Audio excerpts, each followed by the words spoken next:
नमस्कार दोस्तों, Pearl Academy के यूट्यूब चैनल पर आप सभी का तहे दिल से स्वागत करता हूं। Delhi police head constable ministerial के पेपर के रिगार्डिंग हमने प्रैक्टिस सेट की एक सीरीज स्टार्ट की हुई है। इसी क्रम को आगे बढ़ाते हुए आज हम प्रैक्टिस सेट 16 को सॉल्व करेंगे। तो पहला क्वेश्चन देखते हैं।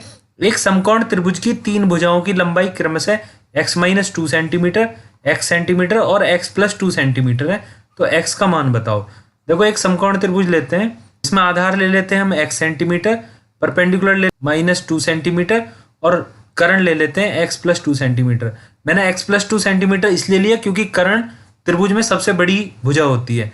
अभी क्या पाइथागोरस की प्रमेय लगा देंगे तो ये क्या होगा, x+2 का स्क्वायर बराबर होता है x के स्क्वायर के प्लस x-2 का स्क्वायर।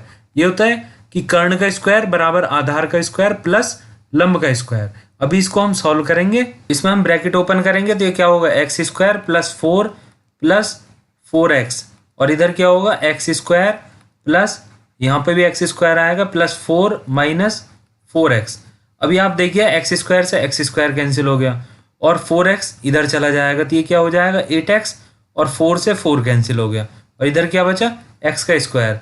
x के स्क्वायर से एक x से ये x कट गया तो x की वैल्यू कितनी आ गई, 8 वैल्यू आ गई। तो x की वैल्यू 8, यहाँ पे b आंसर हो गया। इस क्वेश्चन को अगर आप इस तरह से नहीं करना चाहते तो आप ऑप्शन मेथड से भी कर सकते हैं।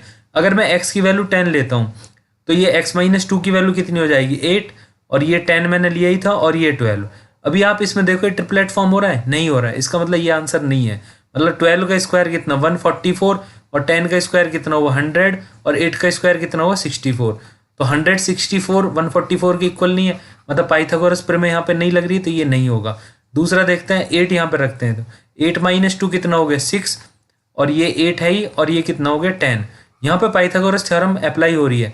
अब 10 का स्क्वायर करेंगे कितना 100 आएगा और 8 का स्क्वायर करेंगे तो 64 आएगा और 6 का स्क्वायर करेंगे तो 36 आएगा। इन दोनों को आप जोड़ोगे तो ये 100 के इक्वल आएगा। यही पाइथागोरस प्रमेय का ट्रिपलेट फॉर्म है। यहाँ पे 10 हो गया, यहाँ पे 6 हो गया, यहाँ पे 8 हो गया। तो ये इस क्वेश्चन का आंसर 8 है। अगला क्वेश्चन देखते हैं।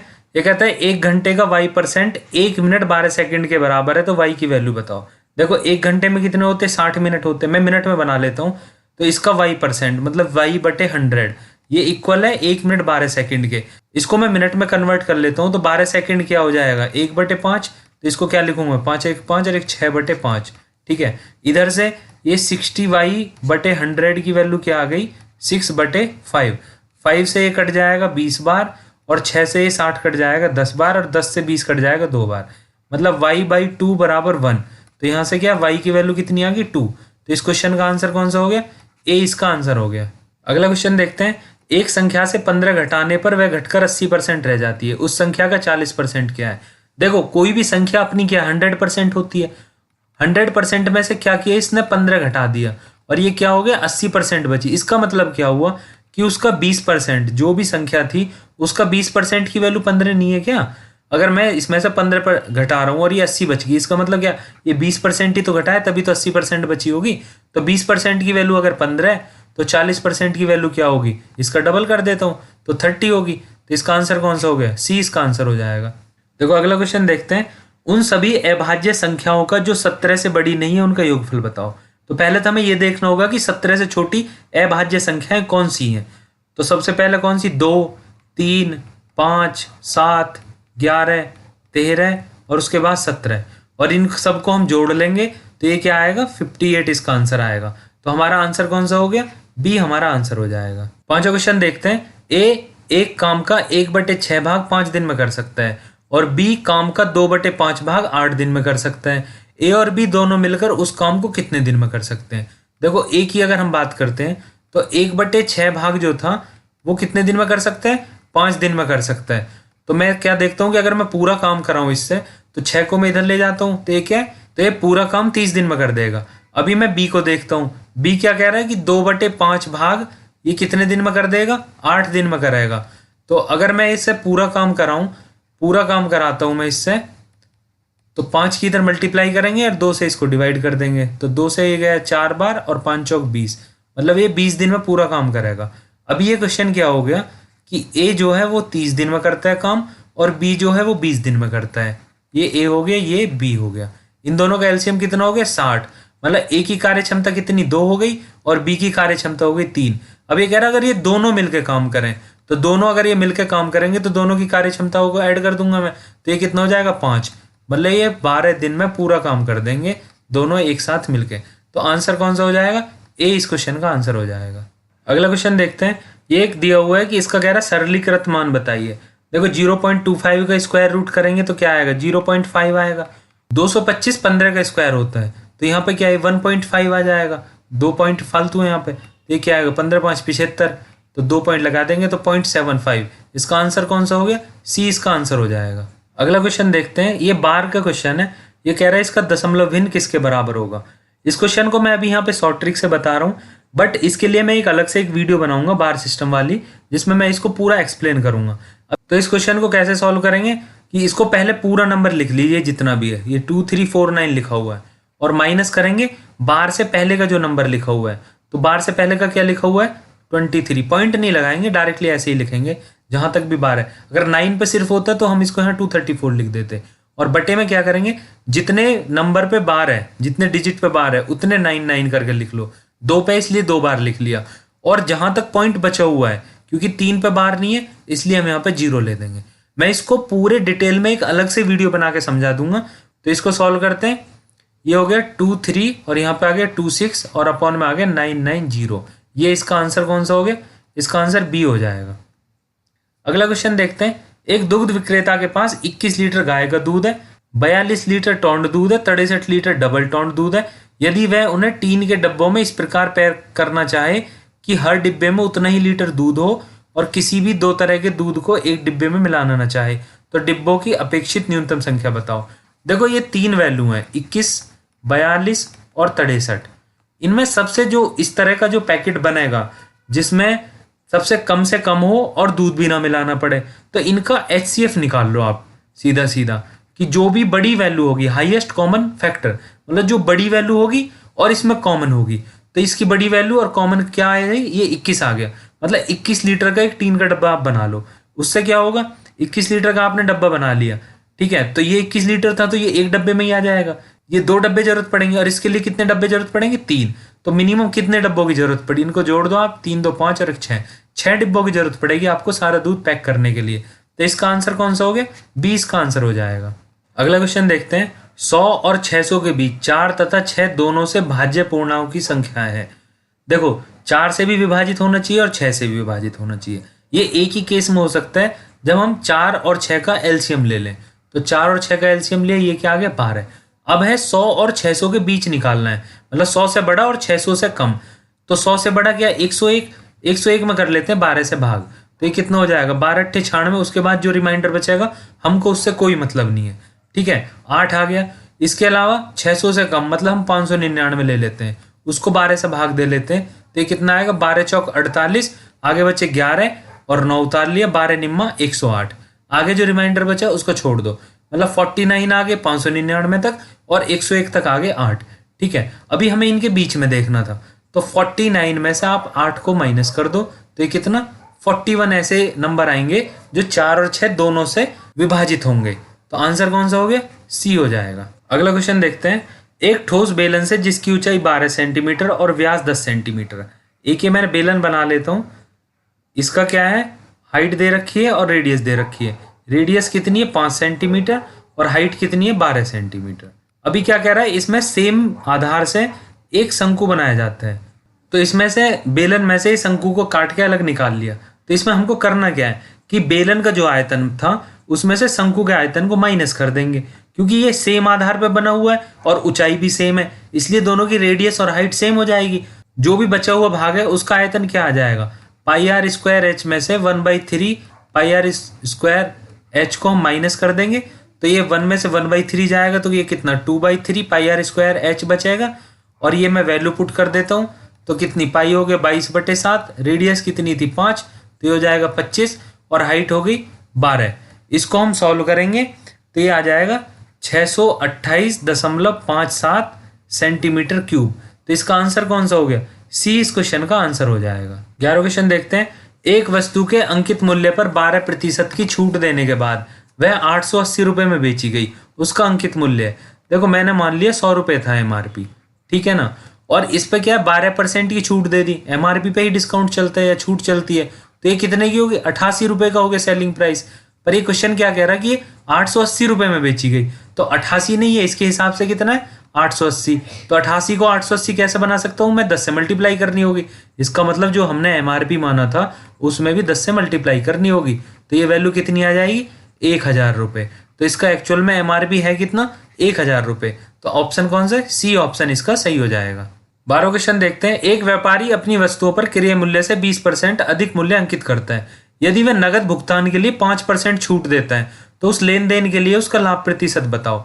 देखो हमने मान लिया 100 रुपये था यहाँ पे कॉस्ट प्राइस, ठीक है, इससे 20% ऊपर अंकित कर रहा है तो कितना हो गया 120 हो गया, और उस पर 5% की छूट देता है, ये एमआरपी हो गया, ठीक है। और यहाँ पे क्या 5% की इसने छूट दे दी, तो 120 का 5% कितना हो गया 12 पंजे 60, 6 रुपये हो गए। तो 6 रुपये में माइनस करूंगा अगर, तो ये कितनी वैल्यू बचेगी 114, ये सेलिंग प्राइस आ गई 114। तो ये कह रहा है कि इसका लाभ प्रतिशत बताओ। 100 रुपये की चीज थी 114 में बेच दी, कितने का प्रॉफिट हुआ 14% का। तो आंसर कौन सा हो गया, सी इसका आंसर हो जाएगा। अगला क्वेश्चन करते हैं। ए, बी और सी एक काम को अकेले अकेले क्रमशः 10 दिन, 12 दिन और 15 दिन में कर सकते हैं। वो एक साथ मिलकर काम करना शुरू करें तो काम पूरा करने के लिए कितने दिनों की आवश्यकता होगी। देखो ए कर रहा है 10 दिन में, और बी कर रहा है 12 दिन में, और सी कर रहा है आपका 15 दिन में, और ये तीनों मिलकर कर रहे हैं। देखो मैं एलसीएम लेता हूँ कि टोटल काम कितना हो जाएगा 60 हो जाएगा। मैंने एलसीएम ले लिया 10, 12 और 15 का। तो ए की कार्य क्षमता क्या आ गई 6, बी की क्या आ गई 5, और सी की क्या आ गई 4।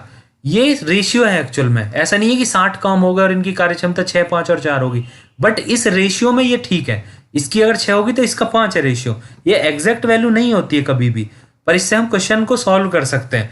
तो अभी क्या हुआ कि ये कह रहा है कि तीनों एक साथ मिलकर काम करेंगे। अगर तीनों एक साथ मिलकर काम करेंगे तो ये जो कार्य क्षमता है इनकी एक साथ हो जाएगी। तो 6 और 5 11 और 4 15, इनकी कार्य क्षमता कितनी होगी 15, और टोटल काम कितना करवाना है इनसे 60 काम करवाना है। तो कितने दिन में कर देंगे 4 दिन में ये काम को खत्म कर देंगे। तो इस क्वेश्चन का आंसर कौन सा, सी इसका आंसर हो जाएगा। अगला क्वेश्चन देखते हैं। दिनेश ने 2 रेडियो रुपए 1920 में खरीदे। उसने एक रेडियो 20% के लाभ पर बेचा, दूसरा 6 से ही 2/3% की हानि पर। यदि रेडियो का विक्रय मूल्य 1 हो तो दोनों रेडियो के क्रय मूल्य हैं।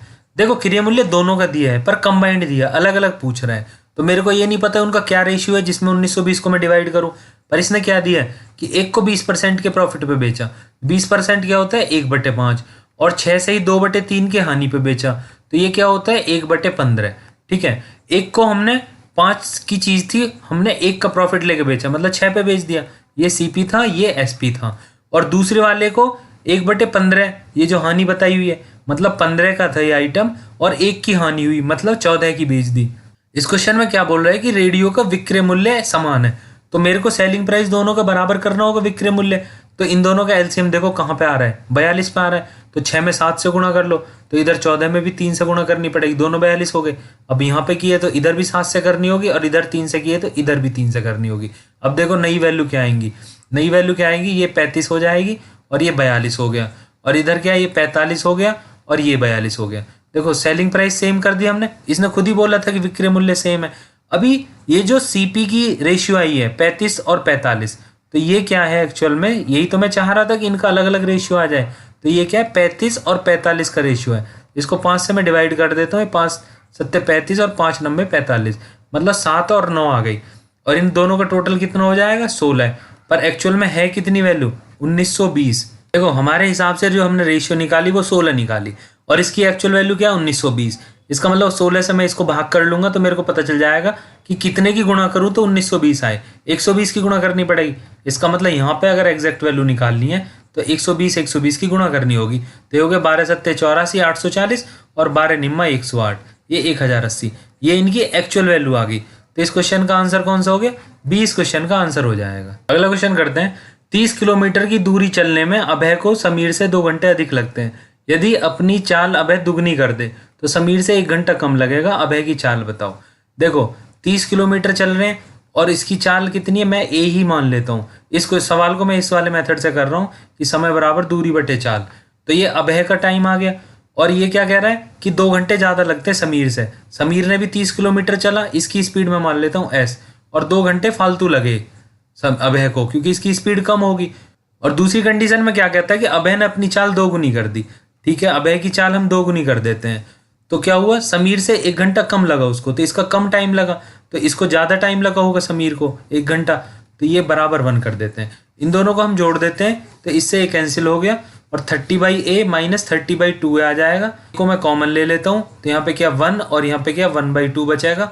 इन दोनों को जोड़ेंगे 3 हो गया, 1 में से 1/2 गया तो 1/2, और ये 30/a बच ही रहा था यहाँ पे बराबर 3 से 30 चला जाएगा 10 टाइम्स, और 2 से 10 चला जाएगा 5 बार, तो a की वैल्यू यहाँ से आ जाएगी 5 किलोमीटर पर आवर। तो इस क्वेश्चन का आंसर कौन सा हो जाएगा, सी इस क्वेश्चन का आंसर हो जाएगा। अगला क्वेश्चन देखते हैं। ये एक एक्सप्रेशन दिया हुआ है 1/x बराबर 1/y प्लस 1/z, और मेरे को z की वैल्यू निकालनी है, तो z को इधर ही रहने देता हूँ, मैं इसको इधर भेज देता हूँ, तो 1 माइनस एक्स बटे 1/x माइनस 1/y बराबर क्या हुआ 1/z। इसको हम सॉल्व कर लेंगे, ये क्या आ जाएगा y माइनस एक्स बटे XY, और बराबर हो गया 1/z। यहाँ से क्या z को मैं ऊपर ले जाता हूँ, तो z की वैल्यू क्या हो जाएगी, इधर से XY आया और बटे में y माइनस एक्स, तो इस क्वेश्चन का आंसर ये आ गया, ये सी इसका आंसर हो जाएगा। अगला क्वेश्चन देखते हैं। ये एक एक्सप्रेशन दिया हुआ है और ये पूछ रहा है कि इसकी वैल्यू बताओ, तो मेरे को क्या x और y की अलग अलग वैल्यू चाहिए। पहले तो बेशक रेशियो में चाहिए वो भी चल जाएगी,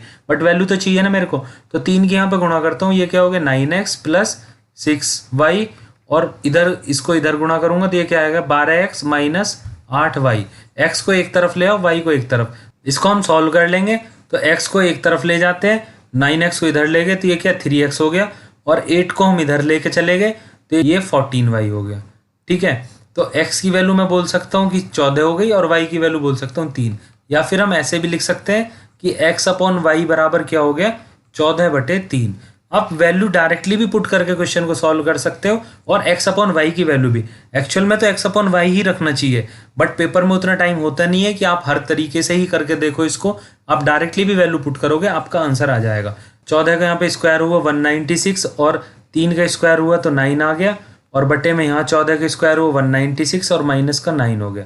196 में 9 जुड़े तो ये हो गया 205, और 196 से 9 को घटाया मैंने तो ये हो गया 187।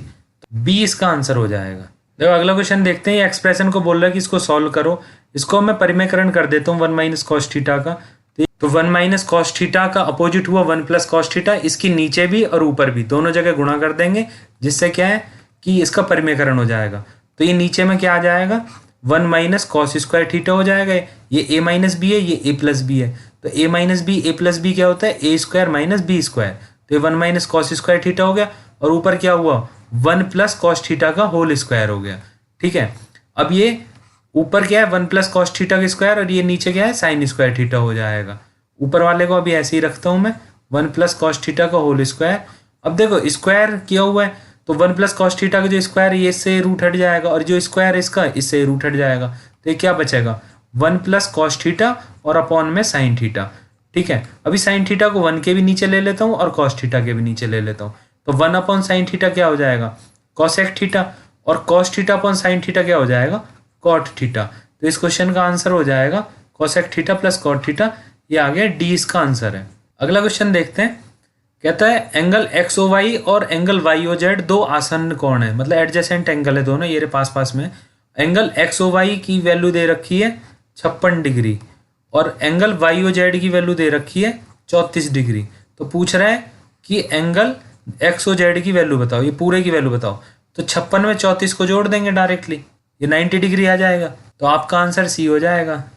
अगला क्वेश्चन देखते हैं। एक समद्विबाहु त्रिभुज की दो भुजाओं की लंबाई 15 और 22 है, तदनुसार उस त्रिभुज का परिमाप कितना हो सकता है। देखो समद्विबाहु त्रिभुज वो होती है जिसकी दो भुजा बराबर होती हैं, तो हम क्या करेंगे एक बार 15 को बराबर ले लेते हैं कि भाई दो भुजा जो थी वो 15 थी, तो वो दोनों बराबर है, और 22 ये ऐसे निकालेंगे परिमाप। और एक बार क्या करेंगे 22 को ले लेंगे हम कि जो सेम भुजा थी वो 22 थी, तो एक बार इस तरह से निकालेंगे, तो परिमाप या तो 52 आएगा या 59 आएगा। तो इसमें आंसर देखते हैं, डी इस क्वेश्चन का आंसर होगा। अगर आपको मेरे पढ़ाने का तरीका अच्छा लगता है या फिर आपको किसी और पेपर के प्रैक्टिस सेट की रिक्वायरमेंट है तो आप मेरे को कमेंट सेक्शन में लिख के बताइए। अगर मेरी वीडियो पसंद आती है तो इसको शेयर कीजिए, लाइक कीजिए, मेरे चैनल को सब्सक्राइब कीजिए। जय हिंद, जय भारत।